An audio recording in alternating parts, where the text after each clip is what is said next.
above all powers, above all kings, above all nature and all created things, above all wisdom and all the ways of man. You were here before the world began. Above all kingdoms, above all thrones, above all wonders the world has ever known, above all wealth and treasures of the earth, there's no way to measure what you're worth.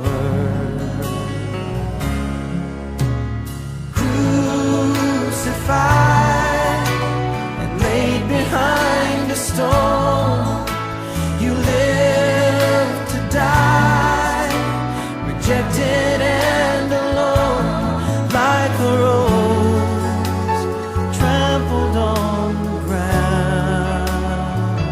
You took the fall and thought of me above all.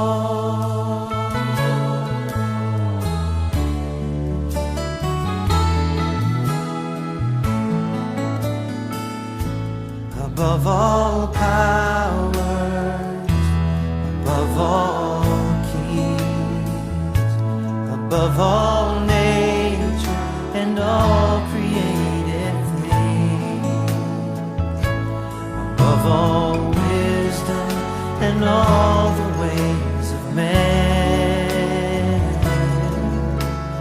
You were here before the world began. Above all kingdoms, above all thrones, above all wonders the world has ever known, above all wealth and treasures of the earth, there's no way to measure what you're worth.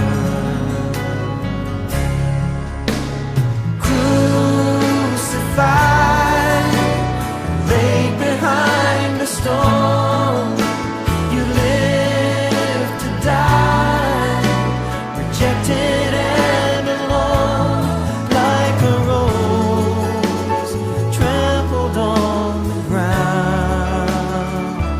You took the fall and thought of me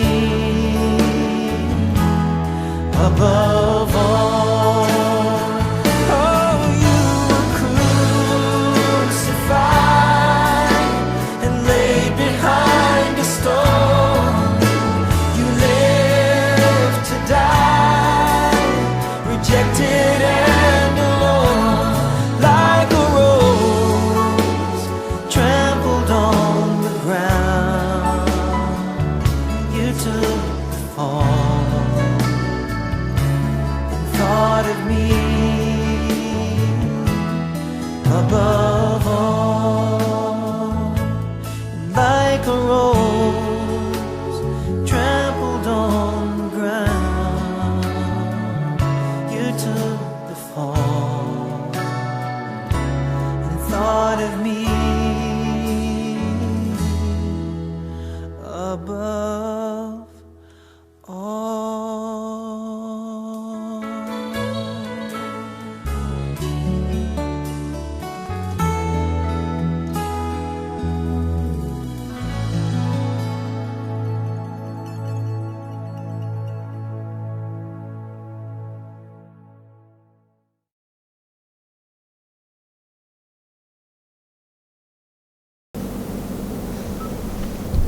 Praise be to God. God has shown once again grace towards us that we are able to meditate the Word of God and be able to listen at our homes with our families. May God bless the Word which we are going to meditate today. before we go into the word, let us just offer a small prayer that God would guide us to be able to meditate the word.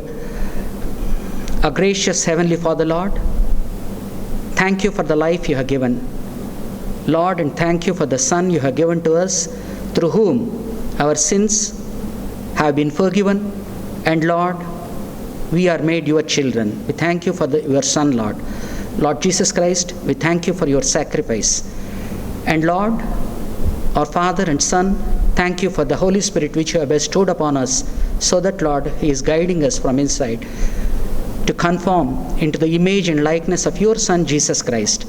We thank you for all these blessings. And Lord, we thank you for putting a hedge around us and protecting us all through this pandemic, so that we are safe in our homes. And Lord, thank you for the health you have given. I commit ourselves into your hands. And Lord, guide us with your Holy Spirit to be able to meditate your word, and let your blessings flow upon each one of us who are listening with us, Lord. In Jesus' name, I pray this prayer, Lord. Today, God has placed in my heart to meditate from one of the parables which Jesus has explained to his disciples when Pharisees were around him. Let us see this parable. Luke 16th chapter of Luke, from 19th to 31 verses. It is a well-known parable to us for all the Christians who, as much as we like the prodigal son, we also like this passage where only once in his parables Jesus mentions the name of the character, which is Lazarus, and the other man he simply calls as a rich man. And we also see the difference in their life and lifestyles, and because of their life and lifestyles, where they end up, one in heaven and one in hell. So also in this passage we see about how the resurrection of the dead is denied, or rather the resurrection of the dead is futile for those who do not believe in it. So because we have celebrated the Resurrection Sunday last Sunday as the Easter Sunday, I just want to meditate upon this portion of resurrection also, how it would be beneficial to us as Christians, and how this parable speaks not only to Christians, but especially to those nominal Christians who are called by name as Christians but are not in the Lord, and all the more acutely to those who have not accepted Jesus Christ as their Lord and Savior, in spite of repeated invitations by Jesus, afterwards apostles, and nowadays by all God's servants, and also by the church who share his gospel. If we turn to Luke 16th chapter, 19th verse, I will read. There was a rich man who was dressed in purple and fine linen, and lived in luxury every day. 20th verse. At his gate was laid a beggar named Lazarus, covered with sores and longing to eat what fell from the rich man's table. Even the dogs came and licked his sores. Here, at the beginning of the parable itself, Jesus introduces two characters. One is a rich man, and the another one is a poor beggar who was laid at the gate of the rich man. And we see the difference in their lives and lifestyles in this 19th verse to 21st verse. First of all, this rich man is called as rich, but he is unnamed. That means he is nameless. Perhaps even as we go through the parable, we understand, perhaps even in God's sight also, he did not have a name. But if you see the other man, he was called as a poor beggar, but he was named as Lazarus. Very rarely Jesus in his parables gives names, and here he was named as Lazarus. because whatever names are written in the Bible, they are very important and crucial, and that too of those righteous people, when they are mentioned in the Bible, they have a significance of their own. And also we need to see how they are conducting their lifestyles, because each one of us have 100 years of life, and perhaps for 70 years of life we live with God's grace, and how we live our lives have a bearing also in the afterlife. That's what Jesus wants to convey to the disciples and the Pharisees who are listening to this parable. So if you see, the rich man had a rich attire. He was dressed in purple and fine linen. That is, he was wearing the best of the best clothing of that day. Perhaps he would have been using the best of the best transport that was available to him that day. So his life was a luxurious life. If you see his affluence, he has an affluent lifestyle. He lived in luxury every day. He was rejoicing daily and feasting sumptuously and magnificently. So we see a fulfilled life and lifestyle of daily extravagance. So he had a life very fruitful in his own eyes, and even to the eyes of those people who are around see him, he had the best of the best lifestyles. In contrast, we see this poor beggar who was named as Lazarus was laid at the gate of the rich man. That means he was helpless and he was dependent. That means even to go to that rich man's house at the gate, he has to be placed by somebody. So he was helpless and he was dependent. And if you see his attire, perhaps he did not have much of clothes, because in the next verse we see the dogs were licking at his sores. So he was scantily dressed. That means a poor man, a poor beggar, and scantily dressed, and his attire was those sores and ulcers oozing pus. But he had an appetite. As the rich man had an appetite, rich appetite, and he used to satisfy, this poor beggar Lazarus also had an appetite, but his appetite was not fulfilled. It says that in 21st verse, he was longing to eat what fell from the rich man's table. Even the dogs came and licked his sores. So it was an unfulfilled longing, and it was not even longing for food, but we see that his longing was for those crumbs which fall under the table. That means he was living a life of dependence, helpless life, and a despicable life, worse than the dog. Because at least dog had some food. Whenever it used to come to the beggar, it used to lick the sores, and at least its thirst or its hunger was satisfied. But this poor beggar's hunger was not satisfied, whereas the rich man's hunger and needs are being satisfied because of his wealth. So we see, in contrast, this rich man having a fulfilled life of daily extravagance, and this poor beggar's life, which is unfulfilled and despicable life. And if you see also in the next two verses, he calls Father Abraham. See, 22. The time came when the beggar died, and the angels carried him to Abraham's side. The rich man also died and was buried in hell, where he was in torment. So this poor beggar and the rich man had to die, and this rich man, after he dies, is calling Father Abraham, which shows thrice in this parable he calls us Father Abraham. That means this man is a Jew, an Israelite. And whenever it places a Jew or an Israelite, we need to understand, and we have to apply as church to ourselves, that because they are God's people, he is even talking to us as God's people. That means they are Jews, both the beggar, because the beggar goes to heaven, and he was at the side of Abraham, which is Abraham's bosom. We can call it as paradise or heaven. That means a place of comfort.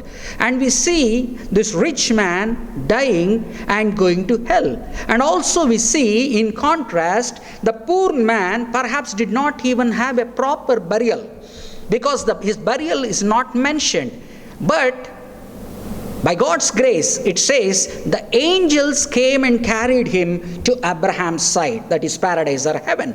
Whereas the rich man had a decent burial, a successful burial, a dignified burial. And most of the times he would have had a very extravagant burial too, because he was a rich man. But he ended up in torment. So we have to question ourselves, because the parable itself doesn't clearly say or directly say why this rich man went to hell and why this poor man went to Abraham's bosom, which is paradise or heaven. What is the sin of the rich man?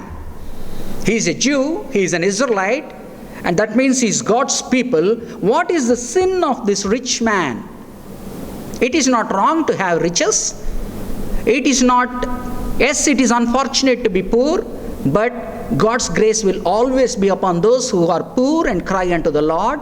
Even unto rich people, His grace is always there. If you see, Job is a very rich person. Abraham was a rich person. All the riches, as it is per se, are not looked down by God. But what is the sin of this rich man? To understand both the Jewish theology, that means what it is said to Jews, and also to God's people especially, and to all those people whom God has created. Observe these verses. If you go to Ezekiel 16th chapter 49th verse, Ezekiel 16th chapter 49th verse, it says like this: Now this was the sin of your sister Sodom. Whenever God calls, especially in Ezekiel we see, when God is pronouncing judgment upon Judah and Israel, He compares her with Sodom and Gomorrah, which are ungodly cities, which were plunged into sexual immorality and lack of hospitality. But when God wants to criticize His own people, He compares them with Sodom, which is the same thing happening here. Now this was the sin of your sister Sodom.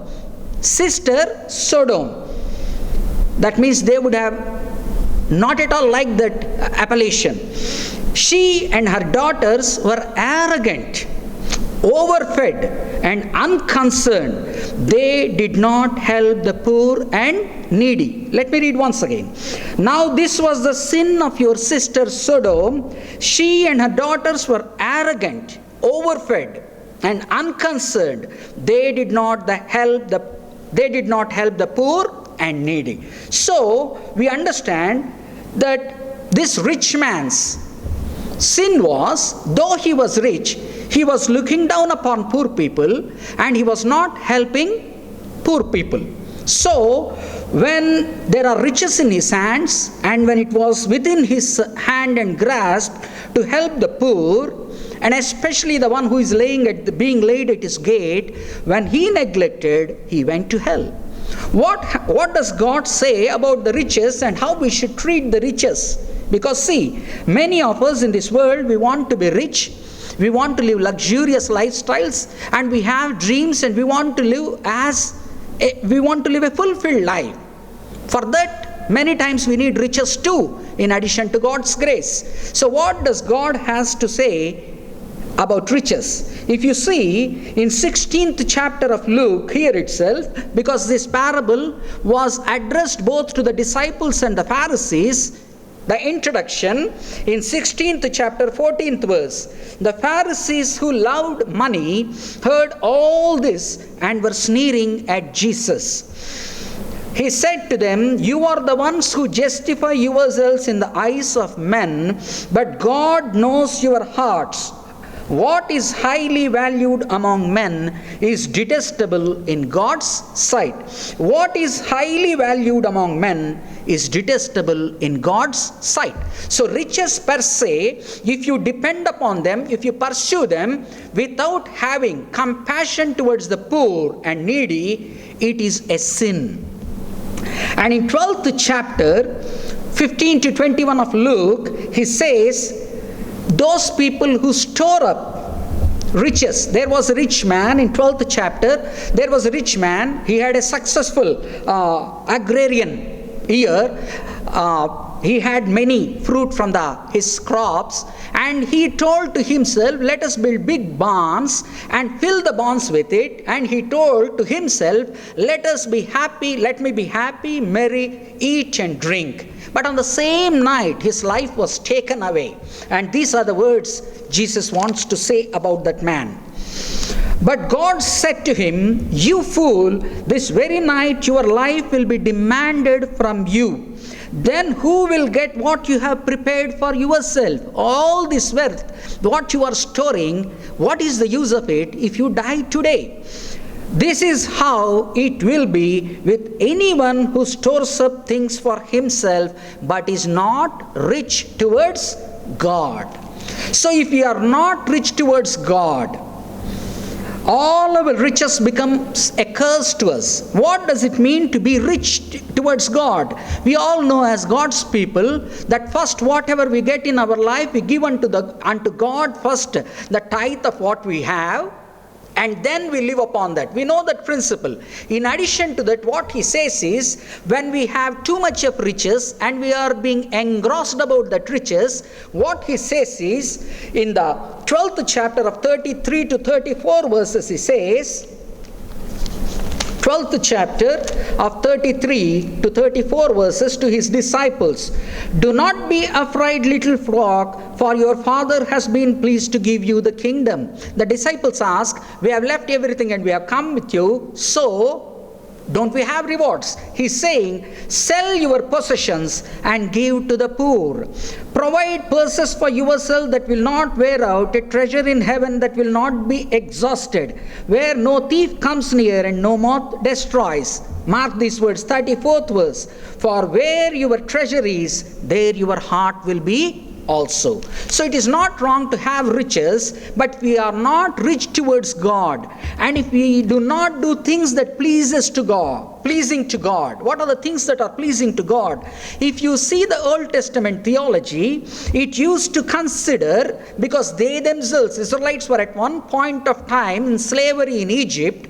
After God brings them, redeems them from the slavery and brings them, he says, do not neglect the poor among you. Do not neglect the needy among you. Do not neglect the fatherless and orphans among you. And do not neglect the widows among you. And do not neglect the Levites who do not have an inheritance. That's why whenever they do festivals, always they used to call these people who are considered as underprivileged financially, and they used to have feasts and festivals with them. So God in his heart is always compassionate towards the downtrodden, towards the poor people, towards the needy people. That's why he gives this promise in 6th chapter, 24 to 25 verses of Luke. In 21st verse he says, blessed are you who are poor, for yours is the kingdom of God. Blessed are you who hunger now, for you will be satisfied. Blessed are you who weep now, for you will laugh. And in 24th verse, he says to those rich who are not compassionate towards the poor and who do not look after the needy, he's saying these words, woe to you who are rich, for you have already received your comfort, as the rich man had a life of luxury, and when he died he landed up in hell. He had all the comforts in this life for himself, for you have already received your comfort. Woe to you who are well fed now, for you will go hungry. Woe to you who laugh now, for you will mourn and weep. So, this is the biblical teaching about those rich people who are not rich towards God, either in giving to God or by giving to poor. In return, they are storing the treasures in the heaven, so that God is pleased with those treasures, and those treasures we cannot withdraw now in this world, but whenever we want, God sends us the help through somebody else, but there we are providing treasures for ourselves. That means we are helping ourselves into heaven not just by accepting the God, but also following that God in the way we have to be obedient and follow God. That's why in 18th chapter of Luke, a rich man comes to Jesus and he asks, Lord, what should I do to gain eternal life? And he says, don't you know the 10 commandments? Yes, he says, I know the commandments, and he recites those commandments. And Jesus says, go and do them. And the rich young man says, Lord, I have been doing this from my young age. And Jesus sees him and he likes him, and lovingly he says, you sell your possessions to the rich man, you lack one thing, you sell your possessions and give it to the poor, you will have treasures in heaven, come and follow me. What is the great lesson in that? Many times that passage irritates us, because those of us who have money always think, do I have to give everything to the poor? How can I live? What about tomorrow's security? Isn't it teaching? Too hard teaching. But we need to understand two things he says. Because one, that riches are becoming a stumbling block to the rich man to come to God. Though he is following the 10 commandments, his heart was on his treasure, so it is not upon God. Comparatively, it is more on his treasures. So Jesus says, sell and give it to the poor, so that your heart will not be there, but on the treasures which are above with God, which you yourself have stored. But he doesn't leave him at that, saying the social gospel, but he goes on to the spiritual gospel, saying, come and follow me. Jesus very rarely asks people to come and follow me. And he gives this invitation to this rich man. Usually whenever Jesus calls somebody, they come. But when they come to follow on their own intent, he always says, check the cost of following me as a disciple. So this rich man had some stumbling block in his heart. So Jesus is saying, sell those and give it to the poor, and you will have treasures. But he doesn't leave it at that. Come and follow me. So we Christians, many times we evangelicals, go out of the way in preaching the spiritual gospel of saving the soul, but not doing the social gospel, which is also intricately connected with the spiritual gospel. So today God asks us to check our hearts. How are our hearts? Because see, in New Testament, when James wants to talk about faith, he says, faith without deeds is dead. And he goes on to show, if somebody comes to you hungry or with a need, if you pray for him and say that all will be well now, is it right? Is it the right prayer? He asks. So, all our riches, all our comforts, unless shared with those people who are in need, we are neither following the law which has been set in the Old Testament, nor are we understanding Jesus' own commands about how to give to the poor. So, to end this here, this part of this what we are doing, this difference in lifestyles, we need to apply it to ourselves. Because without application, we can go on reading and we can be nourished and nurtured, but it will not provide real spiritual nourishment for us unless we apply to us. Today, pandemic is around us, and so many people, non-Christians, are doing so many good works. They're reaching to the poor and doing many things. In fact, many Christian gospel preachers too, whatever God has given to them through their believers, they are doing it. So today, you and I, first personally, whether we are a Christian or non-Christian, first we have to understand, in this time, how can we help those people who are in need? Are we doing anything? Next, as a church, we need to question ourselves. Because as a flourishing church, as a prosperous church, what are we doing to those poor and needy? And when we talk about this, it is not just simply a gesture. It is not just a lip service to give something and show. But rather, it should come from our hearts with love, compassion, and we need to show what Jesus' love is to other people. So as a church, we need to question ourselves. When the believers are giving tithes to us, and when believers are giving so much and pouring it their treasures into us, believing in God and giving it to the church, what is our response as church in these times? Is it to spend all those things on our own programs and retreats? Or should we have something as a backup, and in these times of trouble, we not only do to them in the time of need, but it should become a continued practice, a principle with the church. Because all the money that comes into the God's treasury in the church, basically it is for God's work. And how we define God's work, we need to question ourselves. Because as I told you, in the New Testament, many times about the feasts and festivals, He has got this to say: do not neglect the poor and needy. Do not neglect the widows. Do not neglect the orphans. Do not neglect the alien who is amongst you. That is migrant laborers, whoever the migrants. So, if that is how God's heart throbs, what should our response be in these times of trouble? And today, this question should trouble us and make us take a decision that God's money should be used in the way God has commanded in the scriptures. There is nothing wrong in spending it on the church and doing on the programs.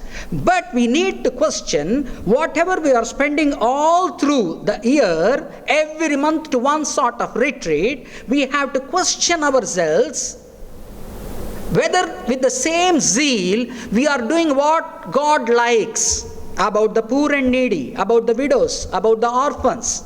Not as a lip service, mind you, dear believers, not as a lip service, not as a gesture, but as a principled practice derived from the Bible, and keep on pursuing it. There is nothing wrong in doing our programs. There is nothing wrong in doing retreats in a subdued level. But we need to question, have we gone off so much far off that we are not able to listen even to the God's voice, and we are thinking that we are depending upon God, but when in times of trouble we do not have anything with us. Why? Because God wants the money which comes into the treasury of the church to be used first basically on the gospel. We need to share about the love of Jesus Christ to others who do not know. That means we cannot restrict ourselves to our churches, but we should move out and share the gospel to others. And secondly, this is the spiritual gospel. Jesus said, come and follow me. This is how we follow. And secondly, the social gospel. That rich man was taken to hell, being an Israelite, being a Jew, perhaps a devout Jew, but he did not understand. Similarly, whenever I speak like this, I am condemning myself, because unless we correct ourselves, we question ourselves, we cannot preach to others. So as a community, as a church, we need to think about these principles. And as this lockdown moves on, when we meet as a church, we should meet as a new and renewed church in such a way that we would not continue with the same old mindset of hankering after power, of hankering after doing things which would glorify us rather than God. So, my dear brothers and sisters, this is what happens when we do not do the social gospel and the spiritual gospel. It is very good that we have accepted Jesus Christ as our Savior, and we have that assurance in our hearts, that salvation, and we are sharing to a certain extent this gospel outside.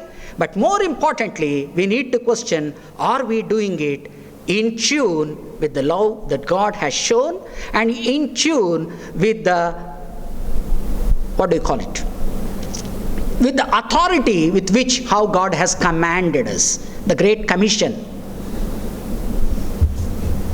So my dear church, This is one of the applications individually to us and as God's people to us and as church to us. And if we move on, in 22nd verse to 24th verse, firstly we have seen difference in the lives and lifestyles of two contrasting lifestyles and where they have ended. And in 22 to 24, he shows our death and afterlife, how it will be. See, 22nd verse. The time came when the beggar died, and the angels carried him to Abraham's side. The rich man also died and was buried.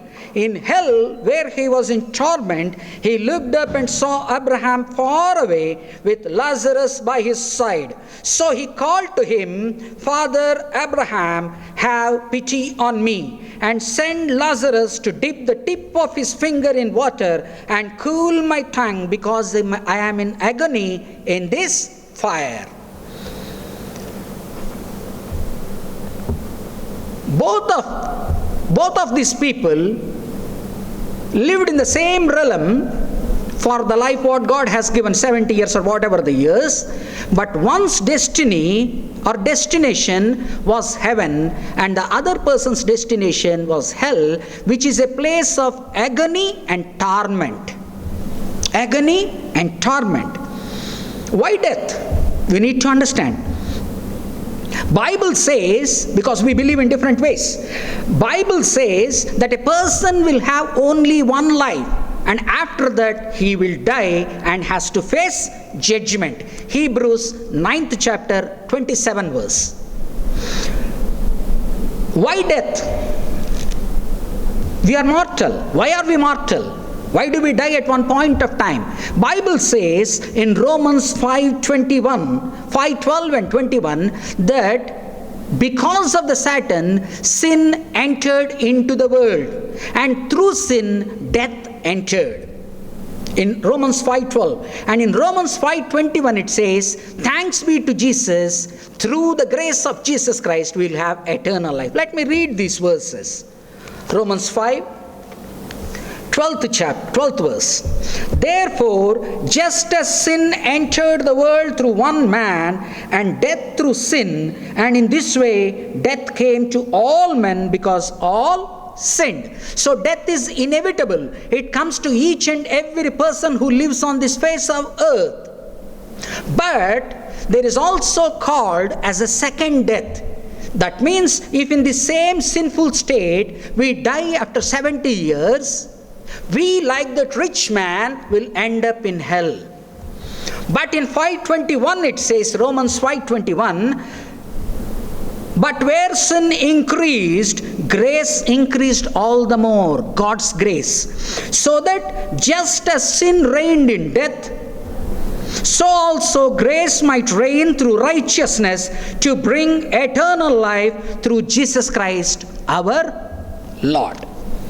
So, we all have one birth through our mother, and all of us die once. But if we die in the same sin, without accepting the spiritual gospel that Jesus Christ came on this world and died for the sake of the sins of the humanity, and if you do not accept him as Savior, we will enter into second death, which is called as eternal hell. But in John 3:3-5, the Bible says, if you are able to born once again, we will not be able to go and be born once again by going into the womb of the mother. But by the help of the Spirit which God gives, when we listen to the gospel of Jesus Christ, when somebody proclaims it that Jesus loves you and Jesus has taken your sins upon himself, and that he has died for your sake, if you accept that gospel with the help of the Spirit, you will be born once again. And if you are born once again, what did happen? You too were born once through your mother womb, but now you have accepted Jesus Christ and you have a rebirth, second birth. And those people who have second birth in their lives by accepting Jesus Christ as Lord and Savior will not be in the eternal death, but their names will be written in the book of life. In the book of life. See, when it talks about hell, it talks about many things. Let me just say, because I don't want to dwell too much upon the agony and torment of hell, but whatever is written in this parable, I'll just say. Hell is a place of unbearable agony and torment, because in the torment, he is asking that even a drop on the tip of the finger would be enough to cool my tongue. That means he is in pain and agony, that rich man. Hell is a place of unquenchable fire and thirst. Hell is a place of unquenchable fire and thirst.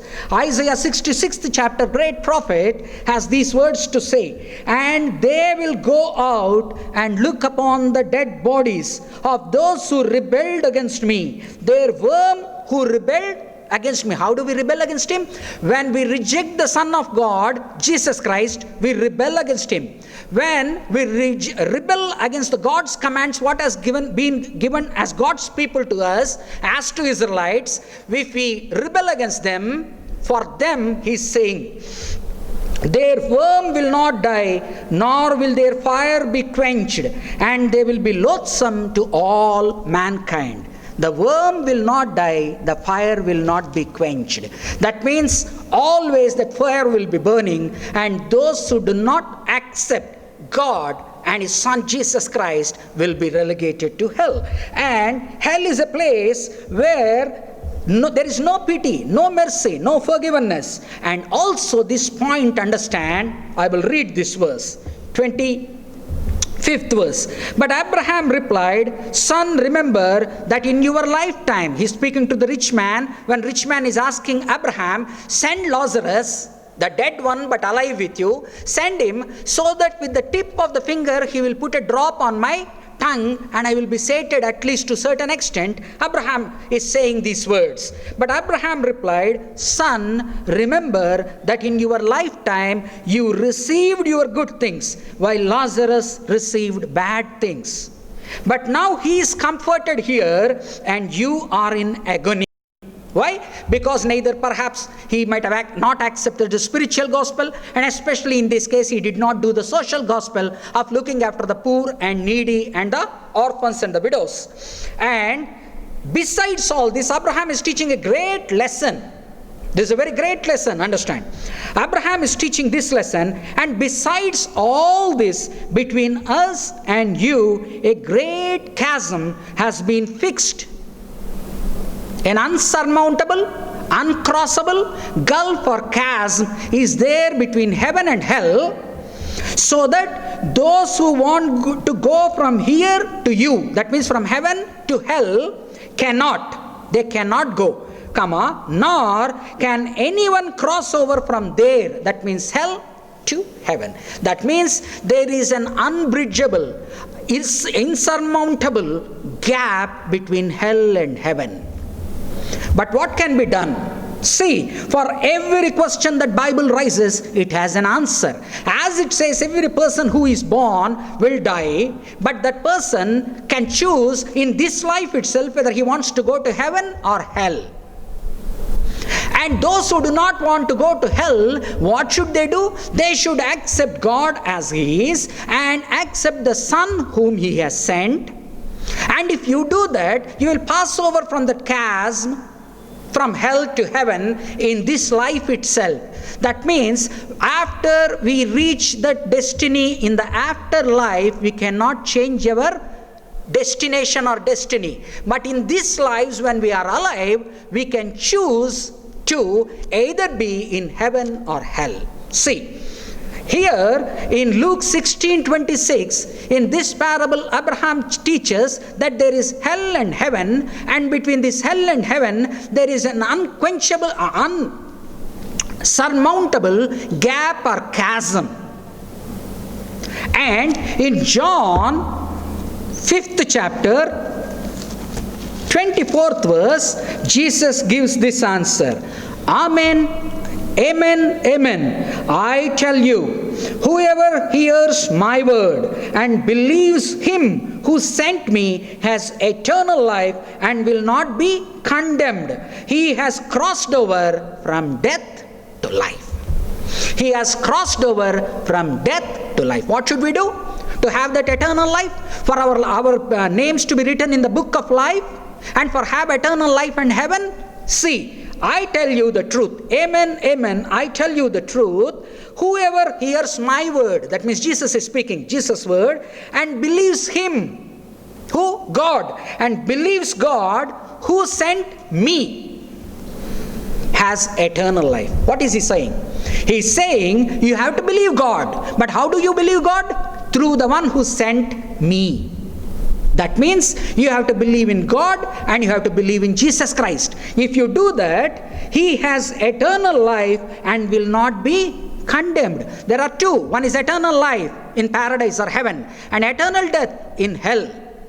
So he's saying from death to life you will cross over if you accept Jesus Christ. He has crossed over from death to life. So today this is the spiritual gospel. Firstly, he condemns the rich man for not doing the social gospel. Next, he is teaching to those people who are alive like us.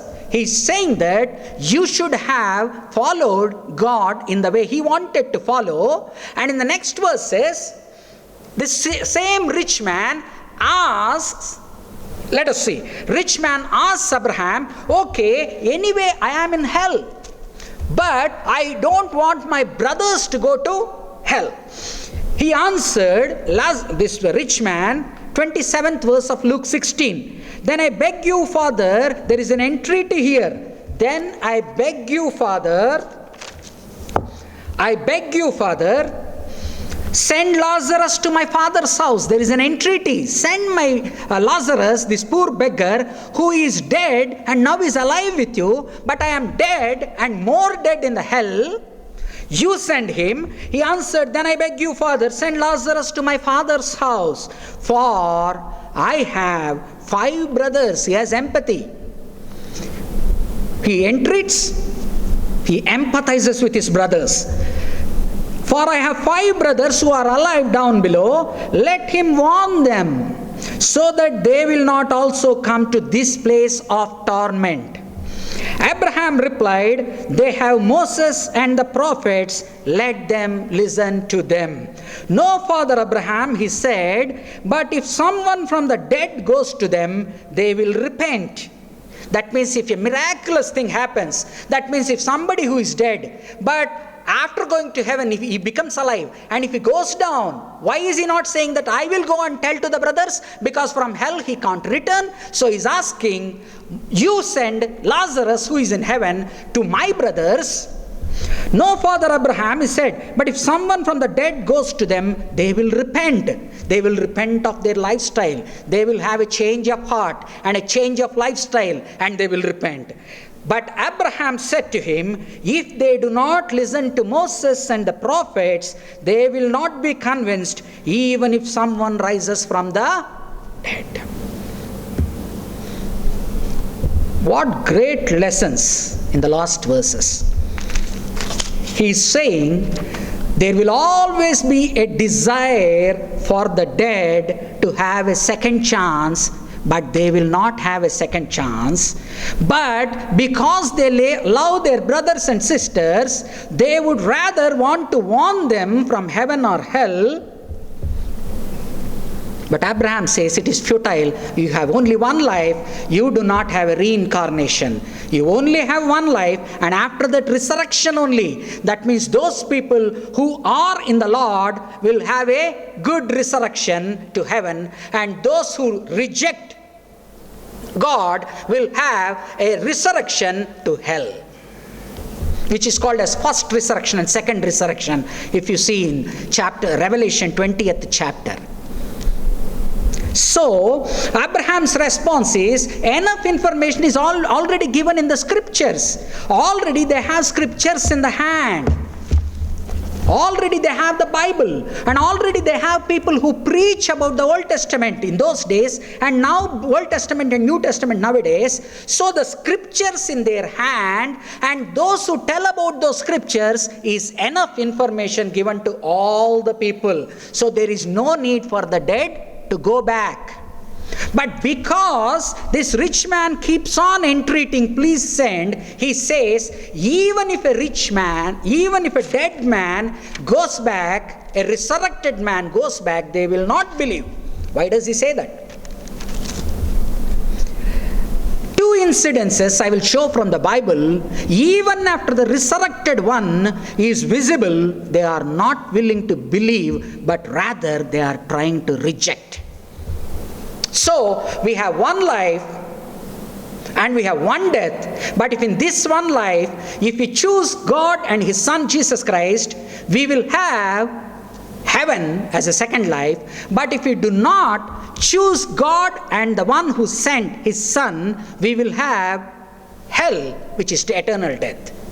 So for us to be written in the book of life, because in Luke 10, these disciples come and ask Jesus, Lord, because you have sent us, when we preach, that we saw demons submit to us. And Jesus says, do not rejoice because demons submit to you, but rejoice because your names are written in the book of life in heaven. The book of life in heaven. So, for us to enter into this book of life, we need to accept here itself God and God His Son Jesus Christ. And if we can do that, we will be relieved. And if we do not believe, even if a resurrected one comes and says to us, we will not believe. Why? Because see, in due course of time in the Jesus ministry, when Jesus raises Lazarus, and many of the Jews believe, but they go and tell to the authorities, and authorities immediately say that because he's doing these miraculous things about raising from the dead, we need to kill him, otherwise people will go that side, and we do not have any so-called this status, so-called this wealth, and so-called this power from the Roman Empire. 11th chapter of John, because my time is ending, you see, 11th chapter of John, 44 to 48 verses and 53rd verse. And similarly, when Jesus is dead, in 27th chapter of Matthew, 62 to 66 verses, same Pharisees, Sadducees who do not believe in Jesus Christ say, this deceiver told that when he is dead, he will rise again on the third day. So, we don't want that to happen, because some disciples might come and take away the body, and this deceiver, this second deception becomes all the more great. So they go to the Pilate and seal the tomb. But in 28th chapter, when Jesus' resurrection, as we have seen in Easter resurrection's time, when women go and say this, the God also goes and tells to the Pharisees and the rulers, and they say, do not tell it to anyone. You tell that somebody has come and taken Jesus' body. We will give you money, and if you have some problem with the rulers, we will hush that up also. That means either believe or unbelieve. Even if a resurrected one comes, even if you see the miraculous resurrection, if you do not have proper faith, you will not accept even the miraculous resurrection. So that is what he says. So finally, to close this, what is he talking? There are two lifestyles. One is godly lifestyle, second is ungodly lifestyle. The one who has a godly lifestyle would do social gospel. That means he looks after the poor and needy, he looks after the orphans, and he looks after the widows, and he looks after the aliens, paradesi. And also he adheres to the spiritual gospel of accepting not only God as in the Old Testament, but after Jesus came, when he told that only salvation is through me, those who accept Jesus Christ will go to heaven. And we have only after death, we do not have reincarnation as many believe, only one life and one death. And in that death, in that life, if you do not choose Jesus Christ, you will have eternal death. And our destiny will be either heaven or hell. And once after going, there are no decisions that can be made after we die. All the decisions we have to make here and now, today, when we are alive. So if this is the case, what is your decision?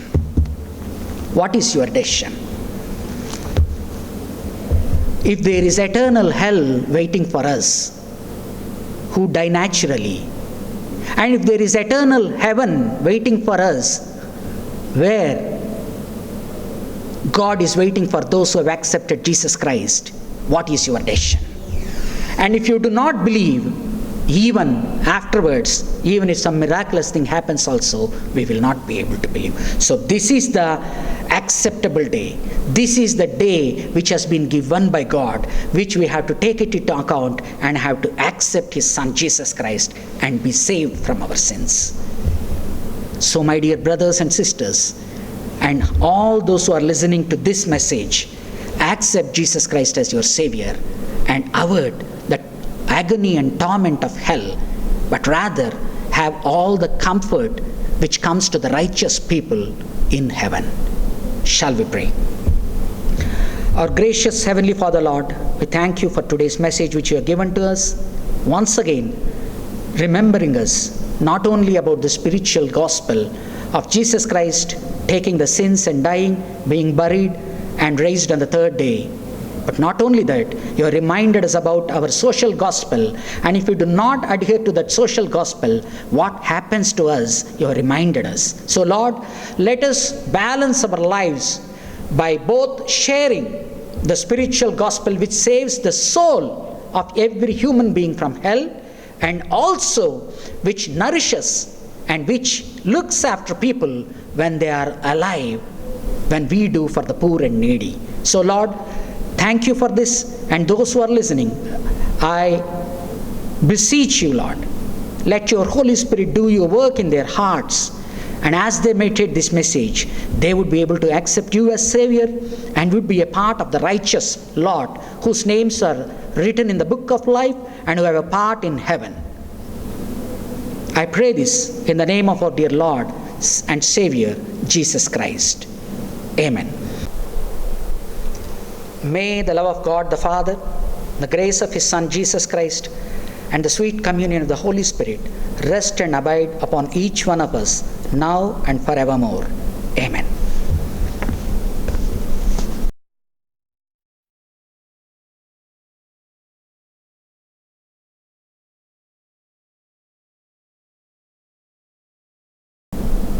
Once again, praise the Lord, everyone.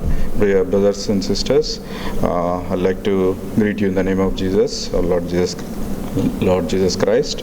I'd like to thank those who have given the wonderful Easter service message, Reverend J.K. David Garu and Reverend Venkatesh Paul Garu, and all the elders and executive members, whoever has cooperated in delivering the message, and all the technicians as well. And as we all know, due to this lockdown, all the services have been cancelled, but still by the grace of God, we are able to hear the Lord's message into our houses through YouTube channel. So on this Tuesday, Bible study will be on 23rd chapter of Deuteronomy by Reverend J.K. David Garu, and that will be posted on the same day in the WhatsApp group, Baptist Church Santosh Nagar, which has been created only for this purpose. And I would like to thank all those members who are giving tithes through Google Pay, NIFT, Paytm, and other means of offerings. Thank you very much, and may God bless you all. And one more announcement I'd like to say on this occasion. Please pray for our pastor auntie, Lily Jaikar auntie, who is undergoing treatment. Please remember her in your personal prayers and in your family prayers. Thank you. And if anyone has any prayer requests, please do convey to our pastors or any executive members. We'll be announcing, or we'll be putting it on the YouTube or in WhatsApp group, so that everyone can pray. Our prayers are powerful. And at this time, I'd like to say one small verse. 1 Thessalonians 5, 16, 17 and 18. Rejoice always, pray continually, give thanks in all circumstances, for this is God's will for you in Christ Jesus. So rejoice and pray and thank Lord for all the circumstances which has kept you. Thank you.